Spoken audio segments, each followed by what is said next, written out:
વાત કરીએ ખંભાતની તો ખંભાતમાં વર્ષો જૂની પરંપરાને લઈને આવતીકાલે દરિયાકાંઠે પતંગ મહોત્સવ રાખવામાં આવ્યો છે। તો મહત્વના સમાચાર ખંભાતથી સામે આવી રહ્યા છે। તો ખંભાતમાં વર્ષો જૂની પરંપરાને લઈને પતંગ મહોત્સવ યોજવામાં આવ્યો છે, જેમાં ખંભાત આજુબાજુ ગામના લોકો અને બહારથી આવતા લોકોને પોલીસે અપીલ કરી છે।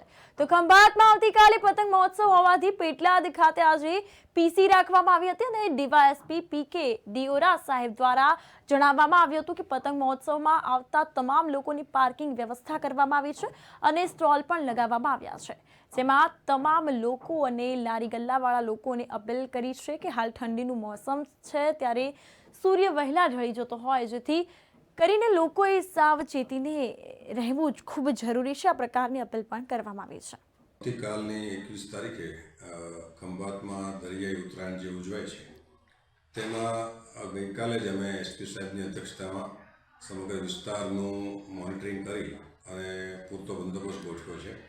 ગત વર્ષે જે પ્રમાણે પાર્કિંગની ને કોઈ મુશ્કેલી પડેલી હોય એ ધ્યાને લઈ આ વખતે 2 વ્હીલર્સ 4 વ્હીલર્સ અને લક્ઝરી બસીસ તમામના અલગ અલગ પાર્કિંગ રાખેલા છે। પોલીસ દ્વારા દરિયાઈ ડંકેના મેઇન રોડે પ્રવેશ થવાના જગ્યાથી જ તમામ પ્રકારના સાઇનેજ બોર્ડ લગાવ્યા છે, જેથી કરીને દરેક નાગરિકને ખ્યાલ આવે કે અમારે અમારું વાહન કેટલે સુધી દૂર લઈ જવાની પરમિશન છે। જ્યાં પાણી ભરાયેલું છે ત્યાં કોઈ તકલીફ ન પડે તે માટે એસઆરડીના સભ્યો પણ ત્યાં અમે 3 શિફ્ટમાં હાજર રાખવાના છીએ।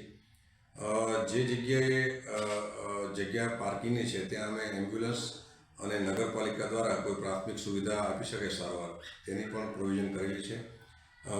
ડીવાયએસપી પીઆઈ અને હોમગાર્ડ અને એસઆરપી મળીને 300થી આસપાસ અધિકારી કર્મચારીનો બંદોબસ્ત રાખેલો છે।